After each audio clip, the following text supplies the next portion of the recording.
Hey, it's David, guys, and I've been seeing a lot of these how not to build a PC videos. And they're all pretty much mocking this video. Obviously, you're familiar with it already with how infamous it's become.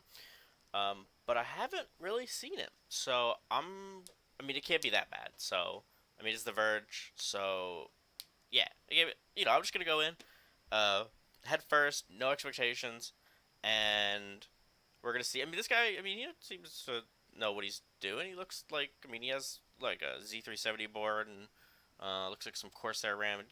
This and the case, the 280X from Corsair. That's a great case. I mean, how bad could it be? So let's go ahead and. So a few years ago, TC, or Managing Editor, built a gaming desktop, but Okay. it's kind of out of date, and it's definitely not going to hold up for Battlefield 5. So let's build a new one. All right, I like. You the can animation build a already. gaming desktop for around $1,000, but I want to go all out, so I spent around $2,000. PC like this is going to be able to play most games at ultra settings. So what do you need to build a desktop? Well, of course, first you need a table. Sounds like I. Preferably not metal. If it's going to be metal, have an anti-static working surface layered on top of it, a thermal paste applicator, an Allen wrench, some tweezers to tighten up the wires, a Swiss Army knife which hopefully has a Phillips head screwdriver in it. He said tweezers. I guess you could pull them with tweezers. Alright, whatever. I mean, that's not. I mean, it's whatever. He probably did this in like one take or something, so I can't knock the guy. And last but not least, an anti-static bracelet, which is to protect you and the parts. These are the parts you're going to need. That's not an anti-stat. That looks like one of these. That's one of these. That's whatever. Alright, you know what? I mean, you don't really need an anti-static bracelet. Like, it's, like, if you're a professional, like, yeah, like, use one. But, if you're just building, like, you don't need one. But more importantly, before we get there, we need to understand what these parts are doing and how they interact with one another. To better understand the parts that make up a desktop, let's try to understand them individually. The processor is like the computer's brain, a base of calculations that control everything the computer does.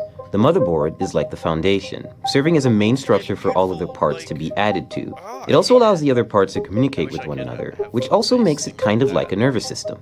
Graphics cards are responsible for rendering and processing visuals into what you see on screen. Our PC's power supply is of course channeling electricity, in that it adjusts and provides the right amount of energy to keep it running. Last but not least, RAM, or random access memory, and your hard drive are good examples of short-term and long-term memory, respectively. If you want to better understand what kind of computer to build, then first figure out what you want to use it for. A gamer might care more about a graphics card than, say, a video editor who might want extra RAM to assist with editing large files. If you're building a budget build for video streaming, say under $1,000, you want to focus on parts, like a Core i5 or Core i3 processor, that require less energy. They'll be less powerful, but then you'll be able to scale back the cost of several other parts.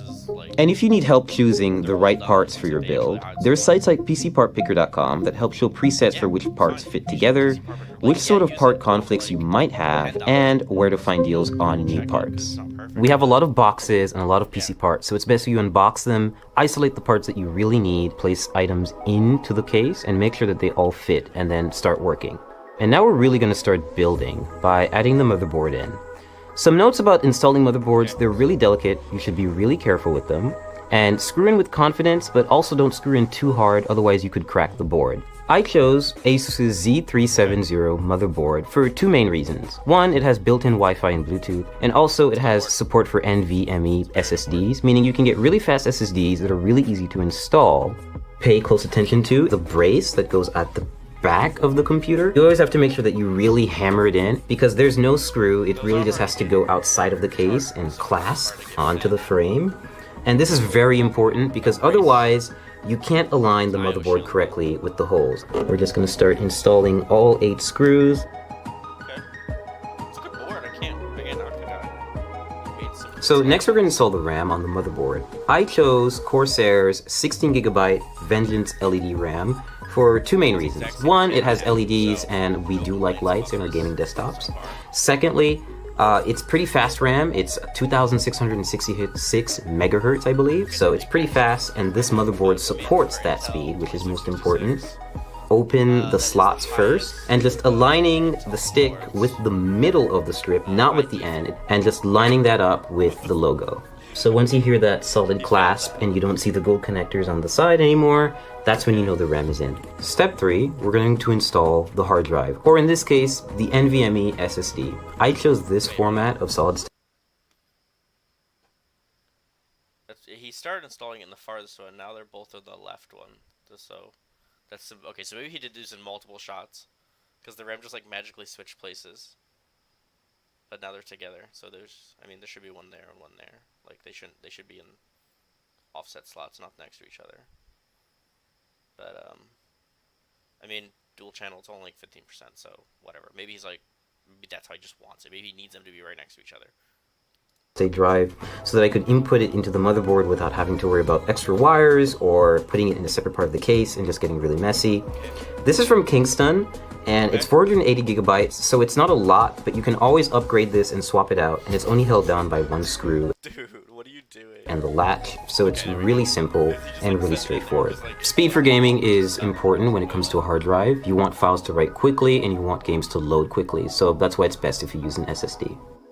Okay, so step 4, we're going to install the graphics card. I chose PNY's GTX 1080, which is overclocked. And so it's a pretty easy installation. You're just going to find the gold connectors, and you're going to line this bracket with the back end bracket of your PC case. Now, which lane you choose depends entirely on what other parts you're going to put in the system. I'm just going to pick the top one because the SSD is at the bottom and I don't want to cover it. I just think it looks nice. Yeah, aesthetics. Remember, before anything, aesthetics. Make sure that you're not covering your SSD. If you need to put your graphics card in a time 4 slot, do it, as long as you're not covering the SSD. Click down. That did not sound good. Take your remaining brackets and just put them in the spots that you haven't used. You don't have to screw these in. They get bolted down by the back end bracket. Nice case. And your GPU is installed. Power supply time. I chose Corsair's 850 watt power supply because I need enough headroom for ray tracing GPUs when they come out, and I don't want to have to upgrade it. Wait a minute, so hold on. You picked an 850 watt power supply because you want to have room for upgrading when RTX cards come out. But, like, this video was recorded like a week ago, and RTX cards are dropping today. Why would you buy, like, a 1080 if you're just going to upgrade it, like, a week later? And, like, I mean, I don't know. 850 is fine. That's not, like, overkill. It's not too low. Like, I don't know. It has room for upgrades. I mean, I can't argue. Okay. Yeah, 850 is fine.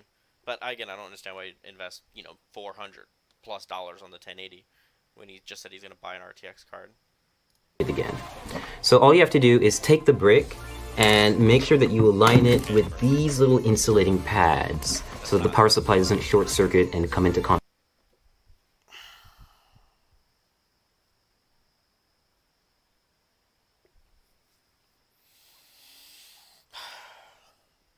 Those pads are for noise dampening, not so your power supply doesn't short circuit. It's not going to short circuit anything.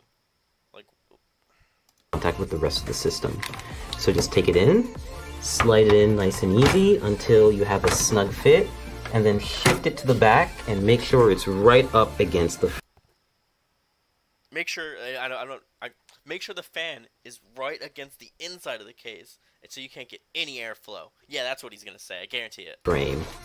Now you just take the required screws and you tighten and screw in. Whatever. So next step, we're going to install the CPU core. In this case, it's going to go on the top end of the case, and we're just going to have the hose hang out for a little while until we install the processor, which is going to come a little later.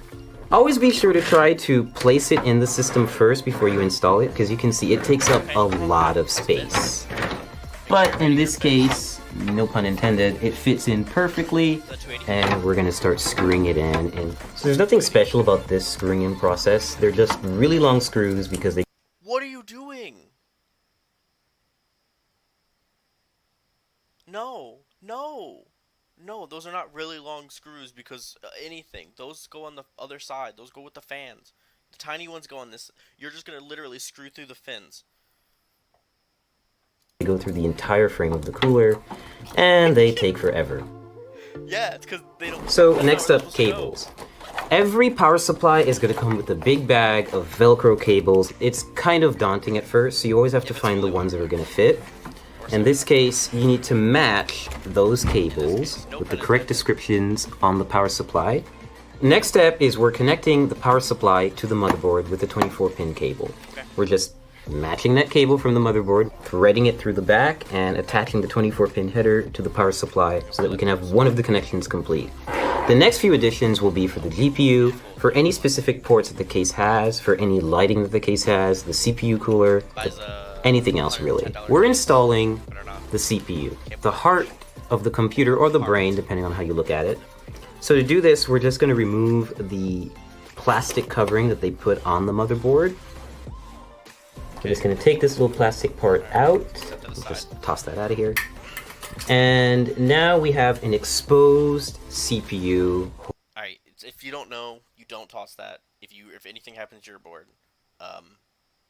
companies expect you to have that. So don't toss that aside. Holder, or rather slot, on the motherboard. And we're going to use the CPU applicator. This is a special little part that not everyone may get, but this motherboard that we got from ASUS definitely does have. It's called a CPU installation tool. It makes it really useful if you want to install a Core i7 hexa-core CPU. Yeah, we've got one, and it's an 8th generation chip, and it's ready to go, and it supports overclocking.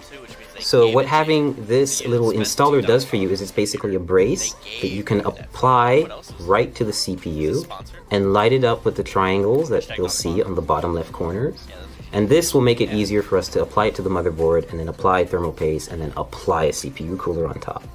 And we're just going to carefully lean it down into the system. One shot, I'm going to use the CPU applicator.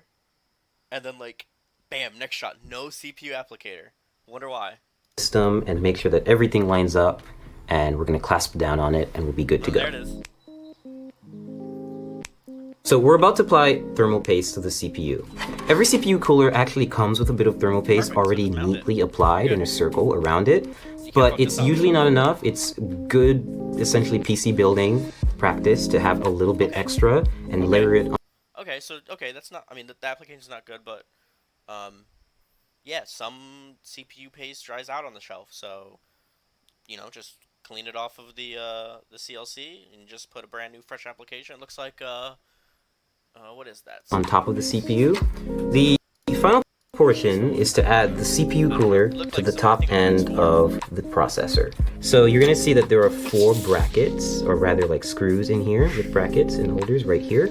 And they're going to keep the cooler raised off the processor, but it's also going to be close enough to actually physically come in contact with it, like basically keep it cool.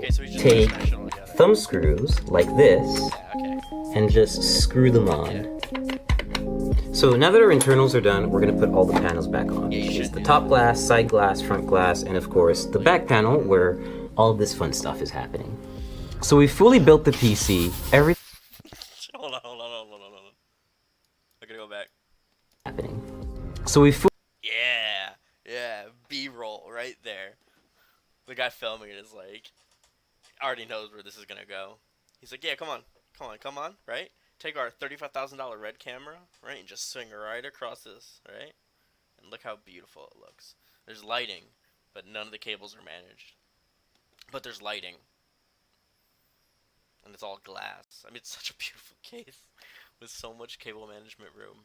And he just, like, that's the 8-pin. And there's the 24, the graphics. Like, it... fully built the PC, everything's put together, and we got to the post screen. So what's next? Well, you need a USB flash drive with your Windows installation media on it, and of course a license key. So I plugged that up, installed Windows in a couple of minutes, installed a bunch of drivers, and now we have a fully functioning gaming PC ready to run some games. Right now I've got Armor 3 running at maximum settings, native resolution, which is 1080p HD. And it's running pretty smoothly. Like, I'm averaging 70 and 80 FPS, and this is normally like a very intensive game to run, and it's still doing a pretty good job. So right now I'm playing League of Legends. It's one of my favorite games. I'm actually playing against a bot. I mess with League of Legends, and I was gonna say that buying a 1080 and playing League of Legends is overkill, except I have a 1080 Ti, and I play League of Legends. So I have no room to talk. So you get a pass on that. And I'm distracted, so I'm not actually doing so well. But otherwise, like, this is pretty much what you would see me do on a gaming computer. Test stuff out, and hopefully have really...